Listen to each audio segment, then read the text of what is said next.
Una fecha que yo creo que es esencial y es fundamental para lo que es la fe cristiana. Y también pues con esa sensación de las vacaciones que tenemos, la ciudad un poquito más vacía, menos tráfico, menos gente. Van a estar llegando tal vez un poquito todos regresando a la ciudad en la tarde, pero la verdad es que estamos muy contentos y el día de hoy queremos tener un tiempo especial como iglesia, como comunidad y como familia, reconociendo y acordándonos un poco de ese sacrificio que Jesús hizo en la cruz por cada uno de nosotros. Entonces vamos a iniciar. Yo quiero que podamos iniciar con una oración. Señor, gracias por este domingo, gracias por este día que estamos aquí todos juntos. Gracias, Dios, por esta fecha también que podemos celebrar juntos como iglesia y como comunidad. Te pedimos que puedas traernos algo a nuestra mente, a nuestro corazón y a nuestra alma, algo que sea fresco, algo que nos dé un alimento espiritual y que podamos llevárnoslos a nuestras vidas y pueda ser algo útil para nosotros, Dios. En el nombre de Jesús, amén. Bueno, como les comentaba, estamos en el Domingo de Resurrección. Hace unas semanas estuvimos viendo algo sobre el Domingo de Ramos y venimos se podría decir, con este fin de esta Semana Santa o la Semana de la Pasión de Cristo, donde poco a poco se van viendo ciertos eventos que se podría decir que son el clímax de los evangelios, que son la parte más importante de lo que está sucediendo, de las últimas hojas, de lo que nos cuentan el ministerio de Jesús. La resurrección, este elemento es un elemento fundamental para lo que es la fe cristiana en cada una de sus denominaciones. Es de donde se agarra la Biblia. Pablo es muy claro al decir que sin la resurrección pues no hay razón, ¿no?, de ser, de lo que hacemos, de lo que estamos aquí. Entonces la resurrección es algo muy importante para la vida del cristianismo y para nosotros como cristianos también. Este Domingo de Resurrección de hecho tiene tanto peso. Si ustedes en el texto bíblico podemos encontrar que el día apartado de Dios, el día sagrado realmente era un sábado, que era conocido como el Shabbat. Pero con el tema de la resurrección, durante varios siglos después de Cristo, cambió y se adoptó que serían los domingos. Y es por eso que nosotros como iglesia, como comunidad, nos reunimos domingos y no tal vez apartamos un sábado como tal, ¿no? Y la reunión es domingo, conmemorando que establecen que el domingo fue el día que Jesús resucitó. Entonces es una fecha bastante importante y que nos viene a enseñar muchas cosas. Y el día de hoy yo quisiera que podamos reflexionar un poco acerca de unos pensamientos que he tenido acerca de este día, acerca de lo que Jesús hizo en esa cruz y lo que tal vez su resurrección puede llegar a significar en cada una de nuestras vidas. Por lo menos en mi vida, lo que ha significado en estos últimos años, lo que ha sido valioso la resurrección en mi corazón, y es algo que tal vez podemos platicar hoy y podemos indagar un poquito en lo que pasa en estos minutos y ya después juntos poder celebrar con unas canciones y tomando la Santa Cena como iglesia. Entonces quisiera empezar con la cruz. Yo sé que estamos ya muy acostumbrados al símbolo de la cruz. Todos vemos la cruz y la relacionamos, la primera relación que tenemos cuando vemos la cruz es pues Jesús, ¿no? Es Jesús, Jesucristo, la crucifixión, la resurrección, es un símbolo importante en el cristianismo. Esta cruz que la vemos tanto en collares, en calcomanías, en iglesias, en muchos eventos, en muchas procesiones, en muchas situaciones vemos la cruz y la relacionamos luego con Jesús.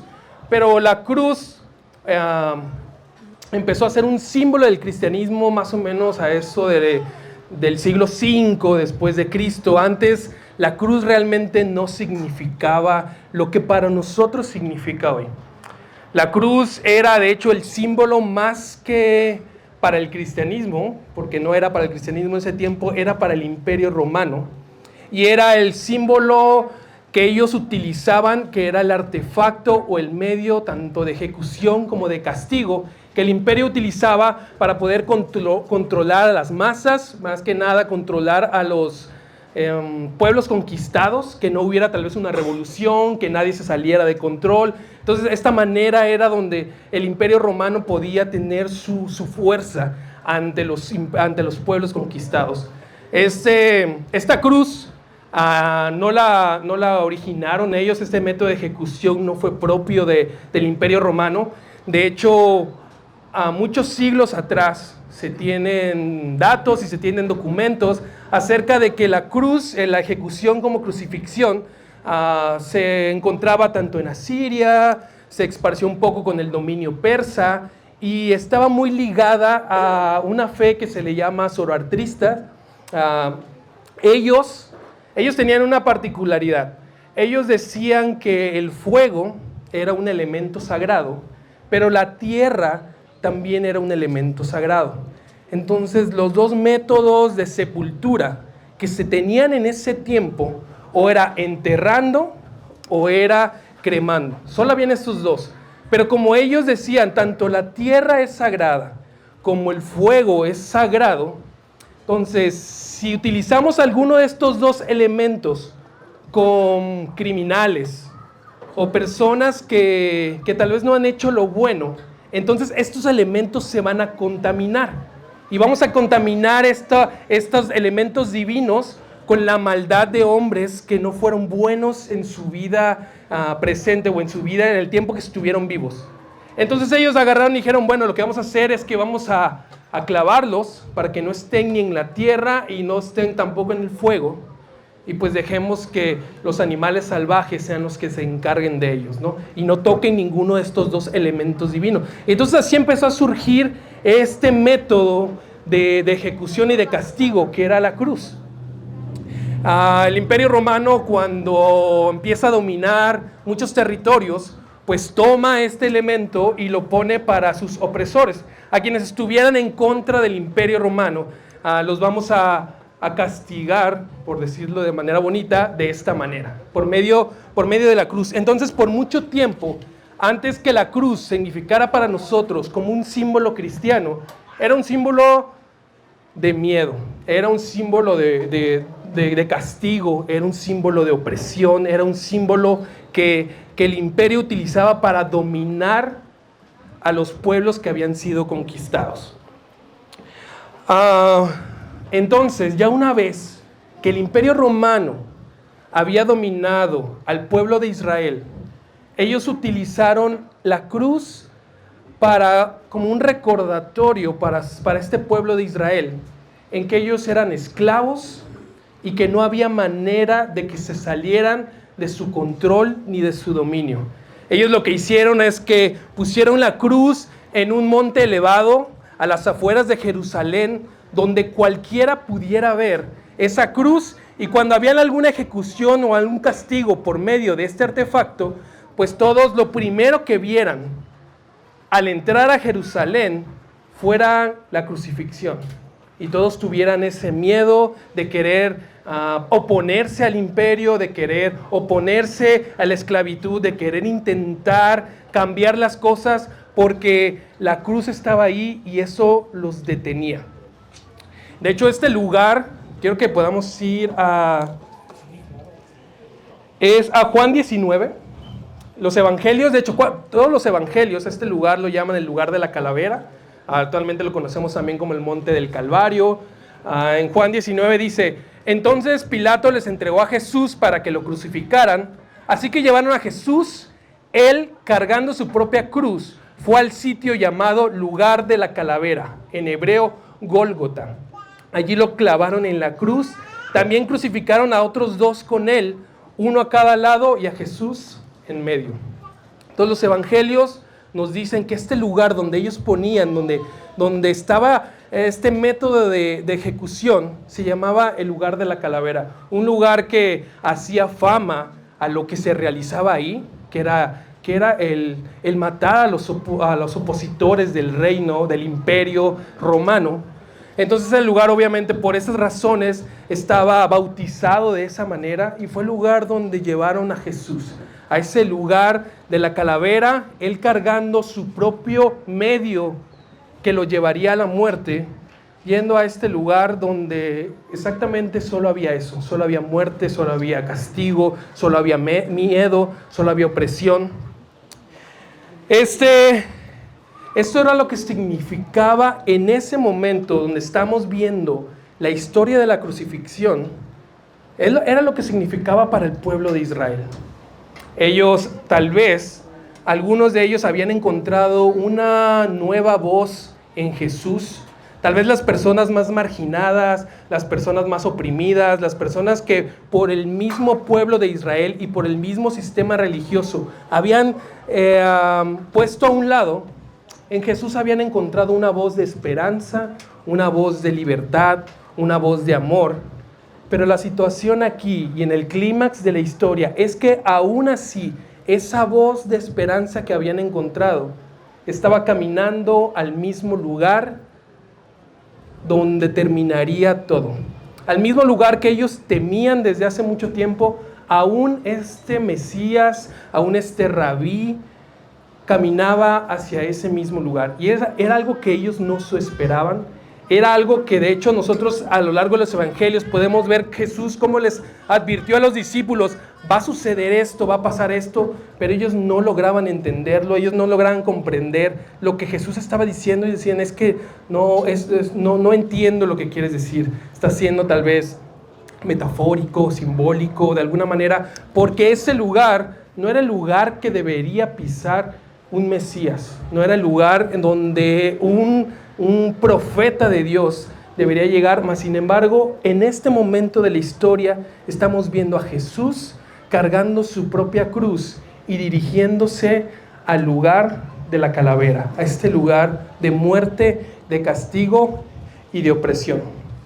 Y muchas veces ese es un sendero que a veces conocemos muy bien nosotros, un sendero que a veces nosotros conocemos bastante bien, sabemos cómo es el camino y parece que estamos viendo hacia dónde vamos. Muchas veces hemos caminado ese sendero y aunque muchas veces tal vez en nuestra vida tenemos momentos buenos, hemos tenido momentos donde parecería que ese lugar de la calavera es el único destino al que vamos, es el único lugar al que podemos llegar cansados, cargados y vamos llegando a ese lugar de la calavera.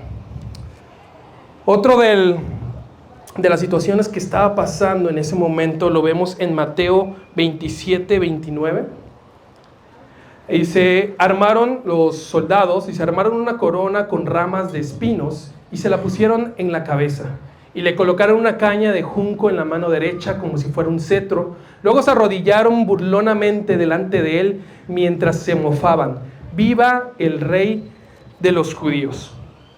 Y aunque los evangelios nos empiezan a mostrar que ellos hacen una corona de espinas como un medio de burla hacia Jesús, estas espinas las podemos encontrar de hecho desde el principio del texto bíblico, por lo menos la estructura que nosotros tenemos.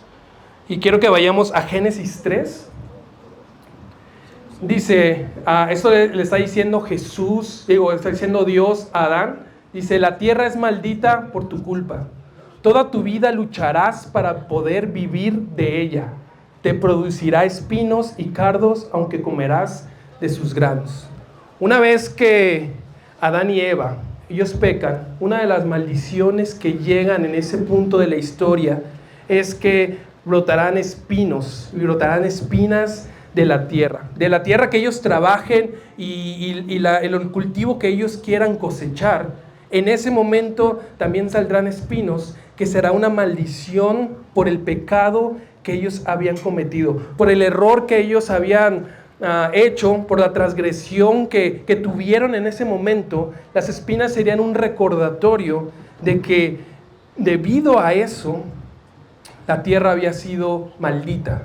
A causa del pecado, la tierra también sería maldita. Entonces, imaginen en ese tiempo, ellos que conocían muy bien las escrituras, ellos que conocían muy bien el texto bíblico, ellos que para ellos la ley y las escrituras eran algo diario, algo cotidiano, algo que ellos creían y vivían todo el tiempo. Yo me imagino que muchos de los agricultores, cosechando lo que habían sembrado en su momento, pues empezaban a encontrar espinos, y el recordatorio era esta maldición. El recordatorio era el error, la transgresión, el pecado, la culpa, la condenación que fue por nuestra culpa, fue por nuestro error. Es que estamos cosechando también estas cosas. Y yo creo que también de la misma manera vivimos así pensando que las cosas buenas, decimos, bueno, son gracias a la gracia y misericordia de Dios. Pero a veces nos suceden cosas que no esperábamos o que no son tan buenas, y lo primero que a veces se nos viene a la cabeza es, bueno, esto es mi culpa, ¿no? Yo he hecho mal, yo he fallado, yo he pecado, yo he hecho las cosas como no deberían de hacerse y ahora estoy pagando por esa situación. Y empezamos a transformar a Dios como más al karma que a Dios mismo. Y cuando las cosas salen bien, es que, bueno, he sido bueno con Dios y Dios está bien conmigo. Tal vez esta semana cumplí con ciertas cosas, ciertos rituales, y por eso Dios me ha bendecido. Pero cuando las cosas están mal, decimos, bueno, es que pues todas las cosas, ¿no? ¿Qué estoy pagando? ¿Qué estoy haciendo mal? Entonces hemos visto el meme de que, no, ¿qué estoy pagando? Sí, ya me acordé que estoy pagando. Entonces, así como que así vivimos, y ponemos como a un Dios que se parece un poco más al karma que a un Dios santo y de justicia y de amor y de misericordia. Y los judíos en ese momento, el pueblo de Israel en ese momento, estaba viviendo esa dualidad. Por un momento Dios les daba las cosechas de la temporada, pero por otro lado los espinos salían a recordarles que ellos estaban en maldición, que ellos habían fallado y que no se olvidaran de esa parte. Entonces tenían los dos lados de la moneda, una viviendo de las bendiciones de Dios y otra condenados por sus propios errores y por su propia transgresión. Y muchas veces nosotros vamos caminando este mismo sendero de esa misma manera, pensando que por un lado Dios sí nos ama, pero por otro lado hemos hecho tantas cosas malas que merecemos que nos pasen cosas malas. Yo me acuerdo mucho cuando estaba más chico, estaba saliendo de la universidad. Yo todavía vivía con mis papás cuando terminé la universidad, entonces, pero llegó el punto donde yo me iba a independizar y me iba a mudar. De hecho, venía aquí a Guadalajara. Mi mamá es una persona muy cristiana, bastante, es muy fiel y es muy servicial, estudia mucho de la Biblia, es una cristiana ejemplar. Y yo recuerdo que yo tenía una buena vida, la verdad, tenía una vida buena, una vida cómoda, una vida llena de muchas bendiciones y de muchas oportunidades, pero yo me acuerdo que cuando llegó esa transición de tener que independizarme, yo decía, bueno, Dios me ha bendecido, pero gracias a mi mamá. Dios me ha bendecido, pero gracias a que mi mamá lee la Biblia, ora, va a la iglesia, sirve, estudia y todo eso. Pero yo decía, pero una vez que yo me salga de mi casa, una vez que yo me salga de vivir con mi mamá, bueno, ahora sí, yo veía que Dios me iba a decir, ahora sí vas a pagar todo lo que has hecho. Ahora sí vas a pagar todas las cosas que no hiciste bien. Antes te protegía tu mamá, mi mamá me protegía de Dios. Pero dice, pero a partir de ahora vas a sentir el castigo y la ira de Dios por todas las cosas malas que has hecho. Llegando aquí a Guadalajara, efectivamente, pero yo creo que fue por cosas cuando uno se independiza, pues efectivamente las cosas no salieron como yo esperaba, salieron bastante mal de hecho, y mi pensamiento era, bueno, es Dios dándome el castigo que yo merezco, es Dios dándome que ahora ya estoy recolectando esas espinas que yo merecía en su momento, pero que por alguna razón Dios me las había estado en pausa hasta que yo estuviera solo. Y el pueblo de Israel estaba con esta dualidad entre las bendiciones de Dios, pero también esas espinas que salían de esas bendiciones que les recordaban que ellos tal vez no eran suficientes, o que habían fallado, o que habían pecado. Lo increíble es que Jesús lleva a la cruz esa corona de espinas. Jesús le hacen una corona de espinas de este mismo fruto de maldición que se había visto en Génesis, y lo ponen sobre su cabeza y Él lo lleva al sendero del lugar de la calavera. Él lo lleva hacia ese lugar. Él carga no solo la cruz, sino carga las espinas, diciéndonos que carga no solamente nuestra culpa, sino también carga nuestro pasado, las cosas que hemos hecho mal, los errores que hemos cometido. Él no es un Dios distante a esas cosas. Él no es un Dios que no le preocupan las situaciones que tal vez a nosotros verdaderamente nos afectan. Él se acerca con nosotros y nos dice: déjame que yo lleve esas espinas que están lastimándote a ti. Deja que yo lleve esas espinas que están lastimando tu cuerpo. Deja que yo lleve esas espinas que están lastimando tu corazón. Dice: déjamelas que yo las lleve al lugar de la calavera, al lugar de la muerte. Deja que yo las lleve junto con la cruz a ese lugar. Y entonces llega la situación más inesperada que se tenía sobre el Mesías y sobre Jesús, y es clavado en una cruz y muere en esa cruz junto con esa corona de espinas. También muere desnudo, tomando la vergüenza que veíamos en Génesis también, y carga todas las cosas que por un momento al pueblo de Israel lo llevaban a condenarse y a sentirse culpable y a sentirse sucios y a sentirse no dignos de estar con Dios, y todo lo carga ahí. Jesús muere, y lo increíble es que en ese proceso, en esa situación, Jesús transforma el significado de estos dos símbolos en algo completamente nuevo y completamente distinto. Dios toma estos dos símbolos como la cruz y la corona de espinas y las cambia, porque realmente la cruz, el símbolo de la cruz sigue existiendo, el símbolo de la corona de espinas sigue existiendo, pero ahora nosotros, al voltear a ver la cruz, al poder ver esa corona de espinas, ya no sentimos más condenación, ya no sentimos más vergüenza, ya no sentimos más los errores que hemos cometido. Ahora, cuando nosotros volteamos a ver la cruz, podemos ver completamente lo opuesto. Podemos ver su amor, podemos ver su compasión, podemos ver su perdón, porque Jesús transforma el artefacto que el imperio utilizaba para generar miedo y para generar horror en el símbolo más grande que la humanidad puede encontrar. Esa misma cruz que antes era de castigo, ahora nosotros podemos voltearla a ver, y esa cruz ahora es de esperanza y de restauración y de una vida nueva que la que podemos ir y la que podemos acercarnos. Cuando el pueblo de Israel, a lo lejos en esa montaña, en ese lugar de la calavera, veía la cruz, era un recordatorio de que eran esclavos. Pero ahora nosotros podemos voltear y ver la cruz y recordar que ahora ya somos libres, que Dios nos ha hecho libres, que Jesús tomó ese símbolo de miedo y lo convirtió en un símbolo de amor, que tomó esas espinas que eran un símbolo de maldición y las convirtió en un símbolo de bendición para cada una de nuestras vidas. Y esa es la manera en la que podemos ver la crucifixión de Dios, y esa es la manera en la que podemos vivir la crucifixión de Dios. Un Dios que viene a cambiar nuestro lamento en baile, nuestra tristeza en gozo, nuestro dolor en felicidad. Un Dios que con la cruz viene a cambiar nuestra perspectiva y nuestras circunstancias a unas llenas de amor, de restauración y de misericordia. Y eso es lo que podemos ver nosotros ahora cuando volteamos a ver a la cruz.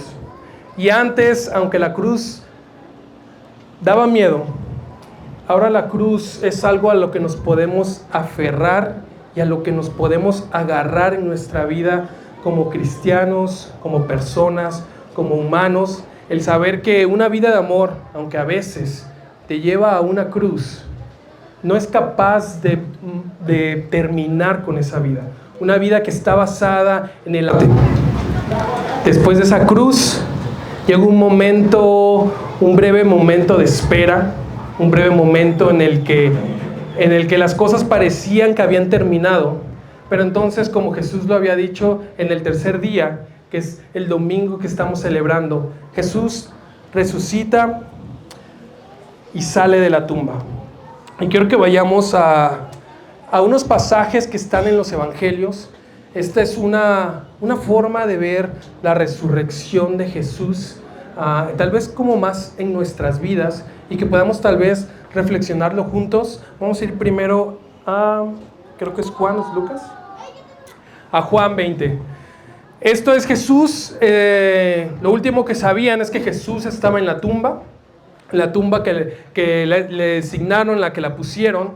Y entonces María Magdalena es la que va hacia ese lugar a ungir el cuerpo, a ver que todo estuviera bien. Entonces ella va y dice, apenas dijo esto, bueno, va, no lo encuentra, ella está un poco angustiada porque no está, ella dice, el cuerpo de mi Señor.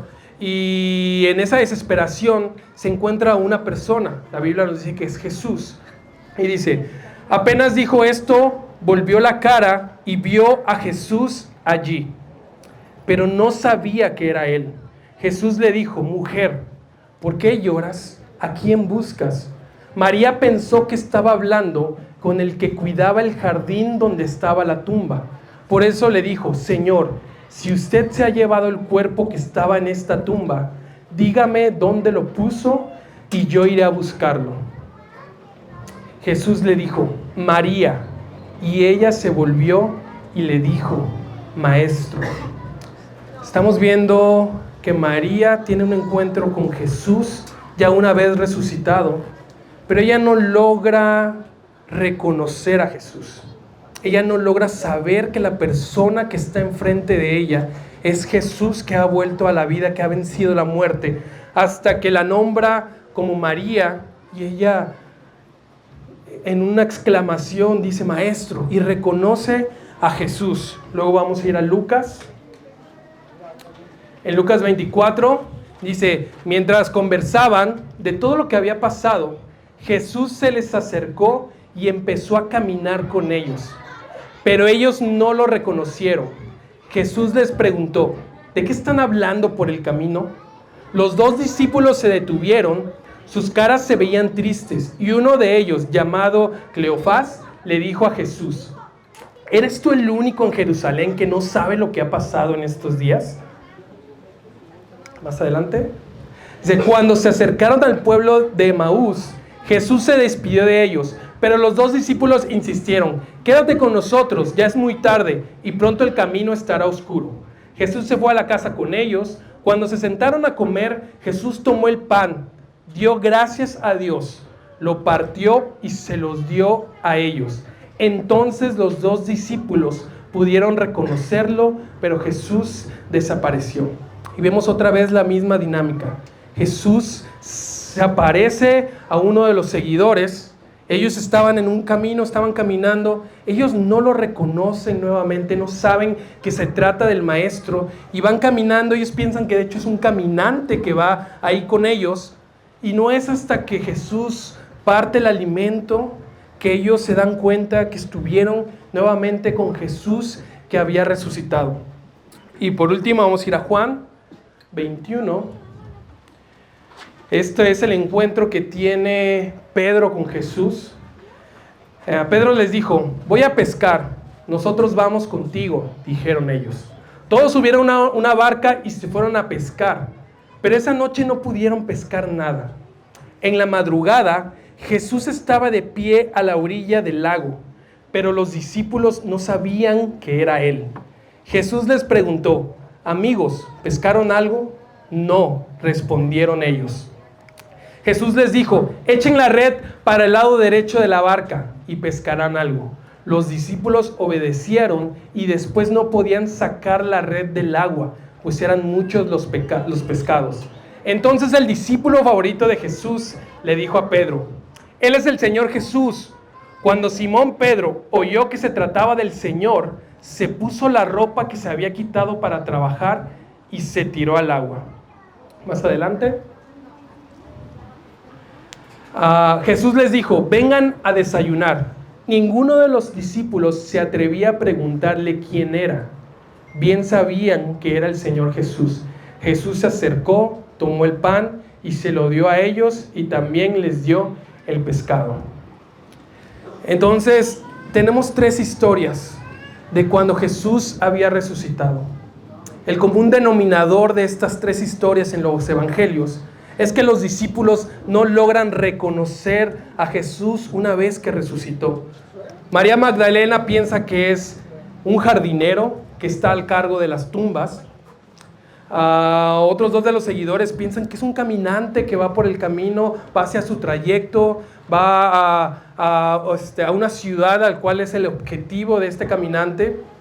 Los discípulos después también ven a una persona, un hombre a la orilla haciendo de desayunar y también no lo reconocen. Entonces, había una situación aquí que no podían reconocer a Jesús que había sido resucitado. María lo reconoce hasta que Jesús le dice su nombre. Uno de los seguidores lo reconocen hasta que rompe el pan, comparte el pan y la bebida y se dan cuenta que era Jesús. Y lo mismo pasa con Pedro y los discípulos. Una vez que están desayunando y ven cómo él parte el pan y empieza a repartirlo, se dan cuenta que es Jesús y reconocen a Jesús. Tal vez la resurrección de Jesús nos invita a que podamos reconocer al Jesús resucitado también en el otro, que podamos también reconocer cómo Jesús resucitado está en cada una de las personas a las cuales nos vamos topando, que podamos reconocer a Jesús en el jardinero, que podamos reconocer a Jesús en el caminante, que podamos reconocer a Jesús en un hombre que está ahí sentado a la orilla, que podamos reconocer a Jesús en los ojos de las personas que están a nuestro alrededor, en las personas que están junto a nosotros y en las personas que nos vamos topando en el camino, las personas a las cuales nos vamos acercando, que no podamos ver solamente categorías, ni clasificaciones, ni clases, y podamos ver a la gente como Jesús mismo las lograba ver, que podamos ver a las personas con los ojos de Jesús, y que este Jesús que ha resucitado puede estar en cada uno de nosotros. Pablo lo menciona de esta manera, dice: hemos sido resucitados juntamente con el Cristo. Morimos en la cruz con Él y fuimos resucitados con Él. Y hemos dejado las cosas atrás y hemos iniciado una vida nueva. Y ahora podemos no solamente ver a Jesús en el otro, sino que las otras personas puedan ver también a Jesús en nuestra vida. Que las otras personas puedan ver a Jesús resucitado en nuestro corazón, en la manera en la que andamos, en la manera en la que platicamos, en la manera en la que ayudamos, en la manera en la que amamos y perdonamos. Jesús resucitó y eso nos trajo una vida nueva. Pero Jesús resucita también constantemente en nuestras vidas. Cuando nosotros decidimos seguirlo a Él, la manera en que Él anduvo, la manera en que Él amó, la manera en el que Él vio a las personas que tal vez eran invisibles para ese momento, ellas encontraban a Jesús en esa clase de amor, en esa clase de abrazo, en esa clase de palabras. Y lo que la resurrección viene a decir a nuestras vidas es que nosotros podamos estar alertas y atentos, porque podamos ver a Jesús en el prójimo. Jesús, una de las cosas que les decía, y no sé si pueden pasar los chicos de la alabanza, unas cosas que Jesús les decía a sus discípulos, a sus seguidores, era: ámense unos a otros de la misma manera en la que yo les amé. Trátense a ustedes como yo los traté. Y esta es la manera en la que el Jesús que resucita puede resucitar en nuestras vidas, puede resucitar en nuestros corazones. Quiero que vayamos a Filipenses 2. En Filipenses 2 lo dice de esta manera. Dice, tengan la misma actitud que tuvo Cristo Jesús. Dice, aunque era Dios, no consideró que el ser igual a Dios fuera algo a lo cual aferrarse. En cambio, renunció a sus privilegios divinos, adoptó la humilde posición de un esclavo y nació como un ser humano. Cuando pareció en forma de hombre, se humilló a sí mismo en obediencia a Dios y murió en una cruz como morían los criminales. Y la invitación de Pablo es que podamos tomar la misma actitud que tomó Jesús, que podamos poner en nuestro corazón el mismo corazón que movió a Jesús, que aún siendo Dios, aún teniendo los privilegios de Dios, no se aferró a Él, sino que Él se despojó de sí mismo, se hizo hombre, se despojó una vez más, se hizo siervo, se despojó una vez más y se puso en una cruz. Y murió como para muchos morían criminales, morían revolucionarios, morían personas que eran impuras ante los elementos divinos.